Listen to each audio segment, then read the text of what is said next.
Hello, everyone. This is Nick Tedesco, President and CEO of the National Center for Family Philanthropy. We appreciate your interest in our resources and hope that you and your loved ones are staying safe during these uncertain times. Today, we are thrilled to be launching a new series of video interviews profiling leaders in philanthropy and civil society. And there's no better guest to lead us off than Dr. Chris Murray, Director of the Institute for Health Metrics and Evaluation at the University of Washington. IHME has become one of the leading sources of modeling of the COVID-19 pandemic. Their research has been widely cited and is helping to inform policymakers across the world. We are so pleased to have a few moments with Dr. Murray to discuss several pressing questions related to their work monitoring the pandemic. Chris, welcome and thank you for joining us. Great to be here, Nick. We thought we would start with what IHME is. A number of weeks ago, Dr. Birx introduced the world to an incredible resource that has been silently working on global health issues for decades, IHME. Can you share a few words about the Institute and its work? So the Institute we're about 500 people now, and we're devoted to trying to measure both health around the world, in every country over time, every disease that you can think of that causes harm, and some of the key drivers of that, whether it's access to healthcare or smoking, or in fact, antimicrobial resistance, a wide array of factors that are going to drive health patterns. We try to track all those, make that information freely available to the public and to decision makers, and do that in a way that makes it easy to get to the sort of key messages through online data visualizations. So think of us as a big, sort of data science organization devoted to sharing with the world the best possible information on health so that people can make better choices about health. Fantastic. Such a vital resource. So am I to assume that you were an obvious choice to be working on the pandemic and something that you were already looking at? The story behind how we got involved and have diverted, at this point, almost 100 people to working on is sort of interesting. It was, we're bathed in the data. We do modeling every day, and so it's in our skill set. But what actually led to all this work was our own hospital system at the University of Washington coming to us and saying, could you make a model to help us prepare for the surge so that we know how many ventilators, how many nurses, how many doctors, how many ICU beds that we're going to be short? And so, of course, these are our colleagues. We built them a model, and then word spread by word of mouth. Other hospitals came to us and said, could we do the same thing for them? And in about mid-March, we said, well, rather than doing this sort of case by case, we would just do it for every state in the United States and put it out there, and so that people could use it. And we did that. And then suddenly, I think in the space of about 7 days, we had more than 5,000 requests for further help, application, state governors, and actually the White House as well, who saw the models, saw that we were actually doing something very pragmatic, and then that became of great use. And now it's just sort of this work just exploded. I mean, because of the way it happened, we have no actual funding for doing this work. We just felt like this was something we had to do. And it's really sort of grown more than we ever imagined it would. But I think that represents a need that's out there. So this was your calling in a lot of ways. You felt like this was your service during the pandemic. Yeah, we're a mission-oriented organization. Our mission is to make people healthier all around the world, and do that through providing people with the best possible information to make better choices. And so, as a mission-oriented group, we wanted to help, and so this is definitely our way of trying to do that. It's great. I mean, you are providing a rational set of facts during an otherwise irrational time. There are other organizations that are doing modeling. Can you share a little bit of what differentiates IHME from, let's say, Imperial College or others that are doing this work? Yeah, because we're very pragmatic and we're focused on this sort of challenge of making sense of all the data that's out there. And then we do a lot of forecasting anyway. We do forecasting of every disease outcome, but usually more long-range forecasting. Less, what's tomorrow or 2 weeks from now.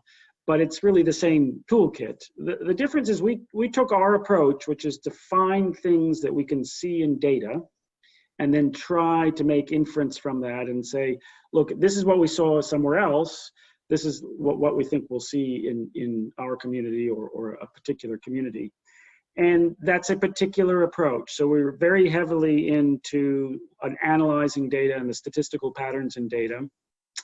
And whereas a lot of the modeling groups, you mentioned Imperial, are using very theoretical models. So they pick a number that's, for example, how transmissible the disease is. And they try to pick that based on reading studies in the literature. And then they run their model forward and say, this is what we think will happen. Whereas we're trying to fit a model to the data that we've seen already in the world. And when it comes to infectious diseases, this matters a lot because all of these infectious disease transmission models show exponential growth up to the point where everybody gets infected. And that's not what we saw in Wuhan. That's not what we've been seeing in Italy or Spain, where introducing social distancing really puts the brakes on transmission. So you get a much earlier peak, and that was the critical thing we were trying to predict. When will the peak be? Because that's what hospitals need to plan. If you want to think about it, fundamentally what we're capturing is the human behavioral response to the world around us. And the models that Imperial and others have are essentially assuming that people are going to live their lives and not change anything that they do. And now, now it seems obvious, but at the time, a month ago or 5 weeks ago, that was a sort of radical argument from us that we should take into account that behavioral response. That's really fascinating. So much more of a practical and holistic approach, it sounds like. So what are the latest findings of the research? And I'm sure that they change day in and day out. But what are you finding in terms of the pandemic and how and when it might recede, and any additional information that you want to share on what the data is telling us at this point? So in the United States, also true in Europe, we are, past or at the peak, and we expect, as long as we're sensible about the social distancing and keep a reasonable degree of it in place for longer and scale up testing, we think there will be a steady decline going forward in the US. We've been surprised by how long the peak is lasting in a place like New York, even though there's clear leading indicators like hospitalizations that we are actually finally over the hump and starting to go down.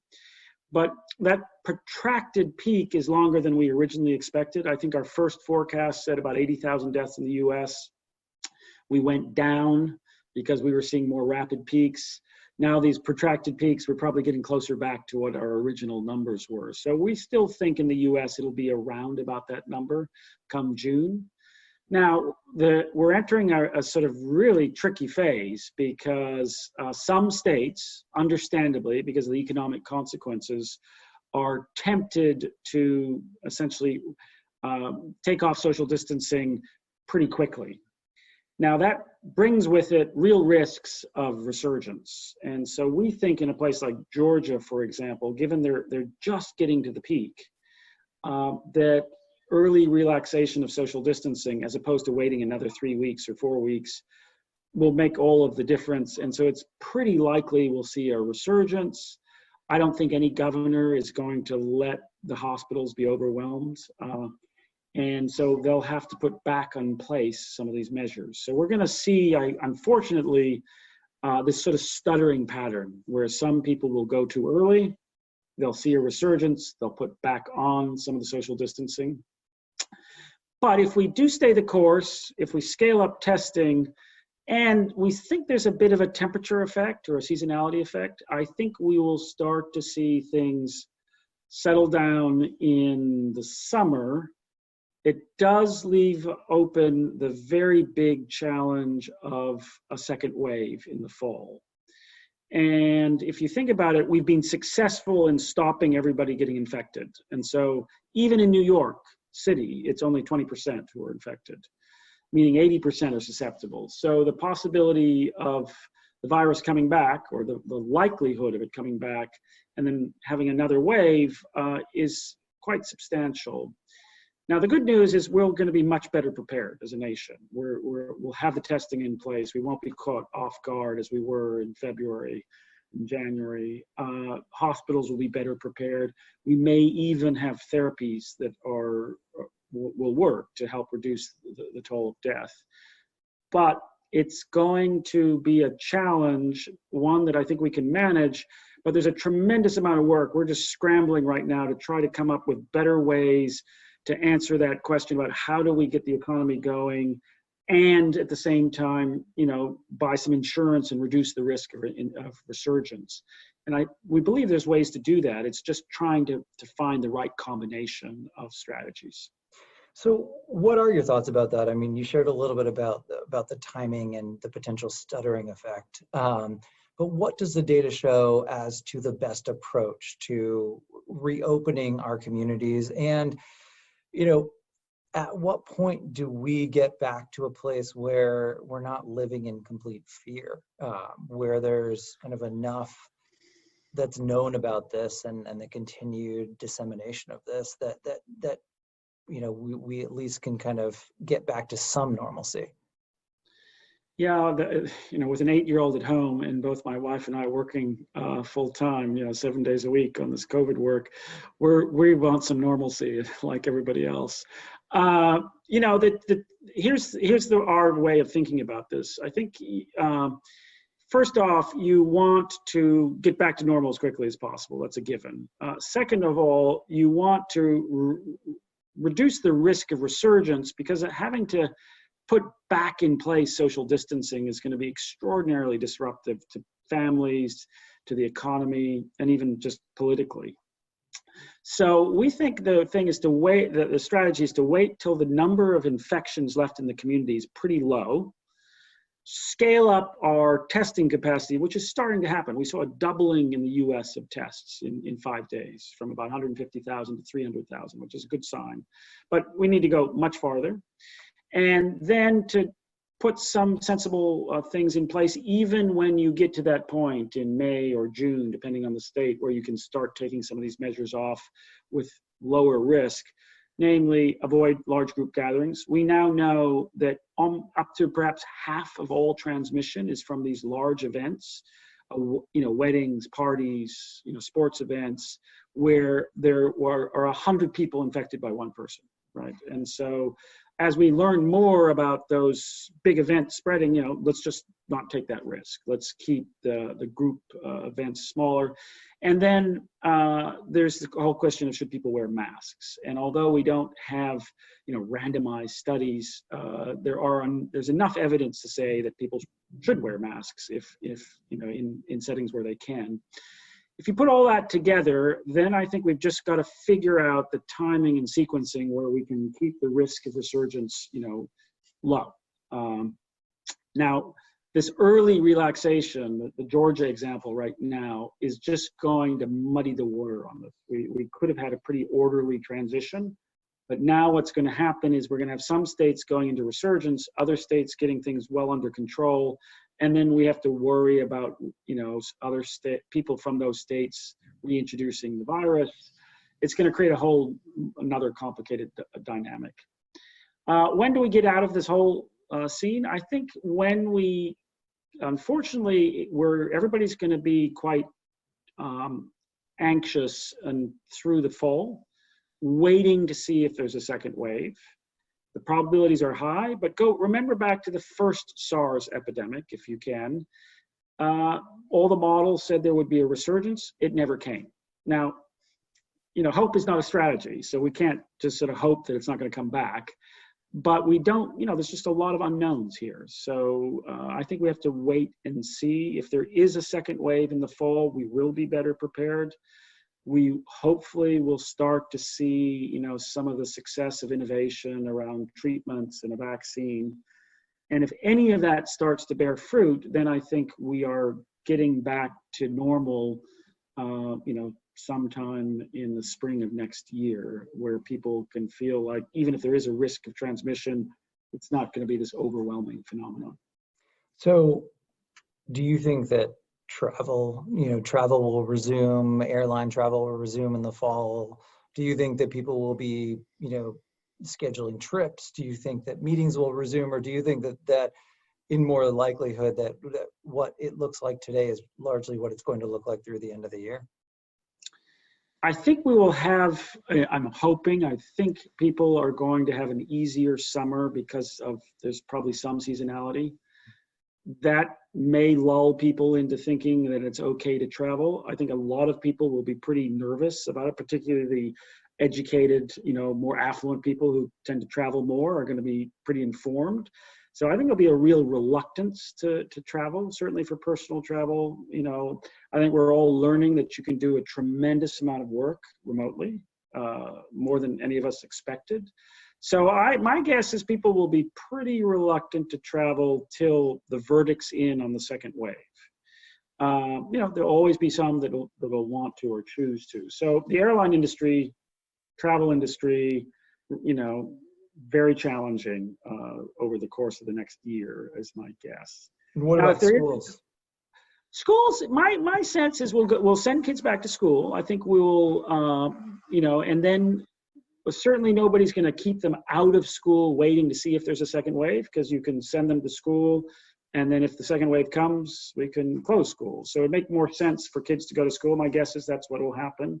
And then hopefully schools will be far better prepared for synchronous learning, as opposed to being just completely caught off guard in most settings if there is a second wave.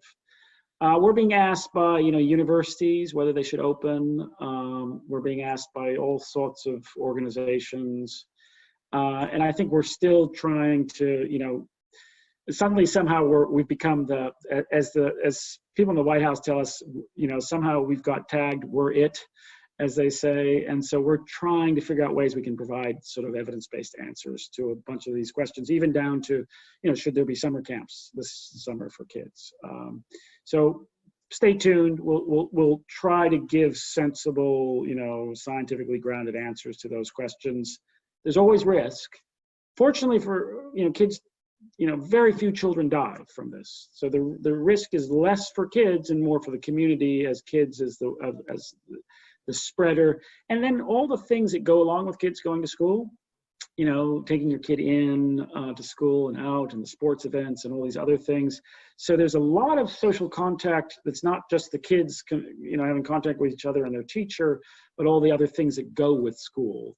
And so, we study the mobility data in great detail, and clearly shutting schools had as big an effect as stay-at-home orders on mobility. And so it really may make a huge difference in that sense.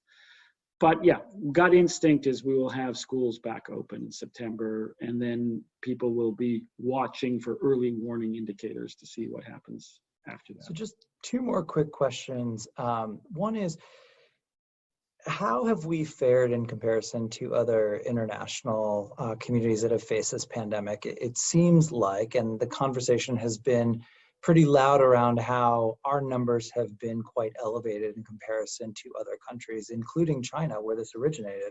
What do you attribute that to? Well, I think, first of all, a lot of those arguments about our numbers larger are usually counting people and not rates. Mm. So yes, China saw what was coming in Wuhan, or probably saw it sooner than we recognized, and put in very strong social distancing measures, and then very strong testing, contact tracing, quarantine outside of Wuhan, and have so far kept the toll very low. Probably 2 to 3 times higher than what's officially reported from some data we've seen, but still dramatically lower than the US. Compare us to Italy or Spain, we're on very similar trajectories in New York, and doing much better in many parts of the country that put social distancing in place before much was happening. So, take a state like Oregon, where there's very small epidemic. They saw what was happening in Washington, saw what was happening in California, put in social distancing before there was really a whole lot of transmission. And so they will come through this, every indicator, doing rather well. And that's true for a number of states that acted quickly.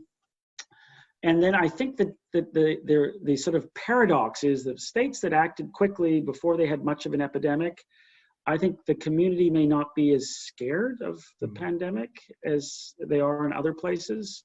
And they may be the places that are tempted to stop too soon, given it's so easy for the virus to come in from some other place.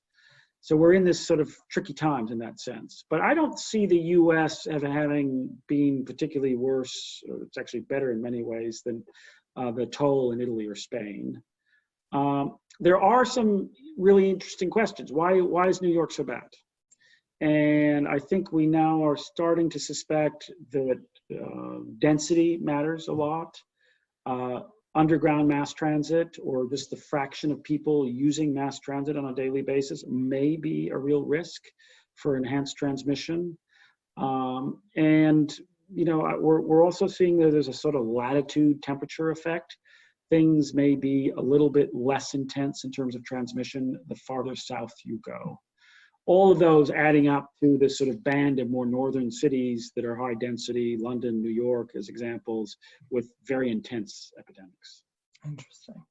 So I want to wrap up here with some thoughts from you on the role of family philanthropy in global health crises, in pandemics, and what family philanthropy can do to help equip IHME and others respond to these crises?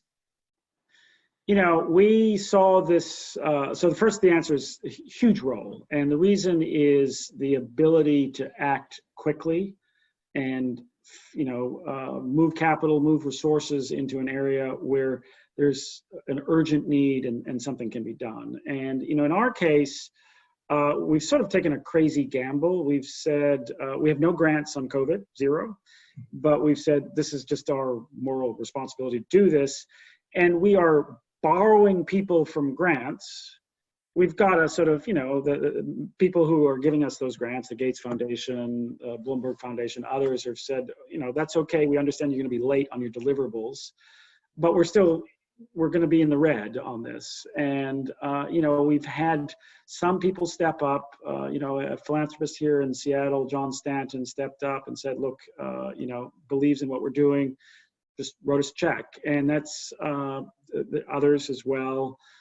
Julie Nordstrom and her husband Eric of the Nordstrom family have done the same thing.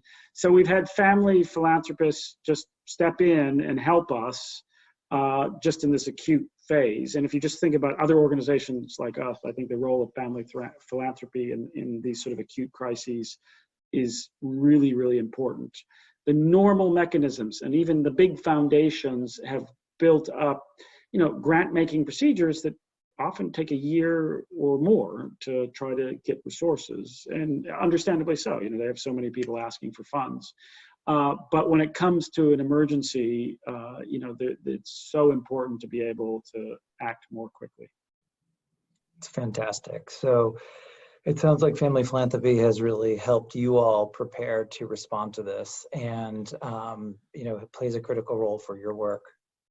It is. We're still deeply in the red, so we're hoping for other people like the Nordstroms and John and Teresa Stanton and other family philanthropists to help us through this. But there are many other organizations working on COVID that also need help.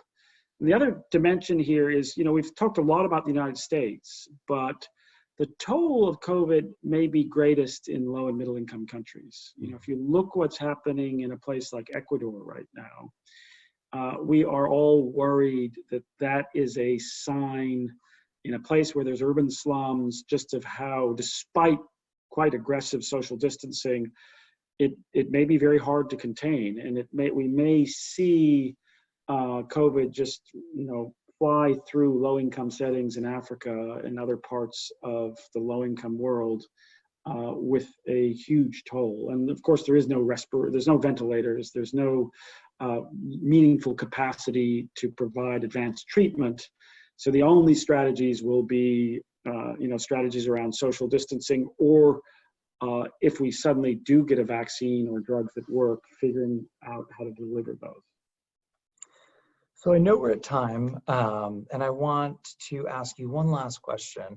What advice would you give to those who are watching this from their phones or their laptops at home while managing homeschooling, while jumping on Zoom meetings and thinking about this new normal that we live in that is not so normal?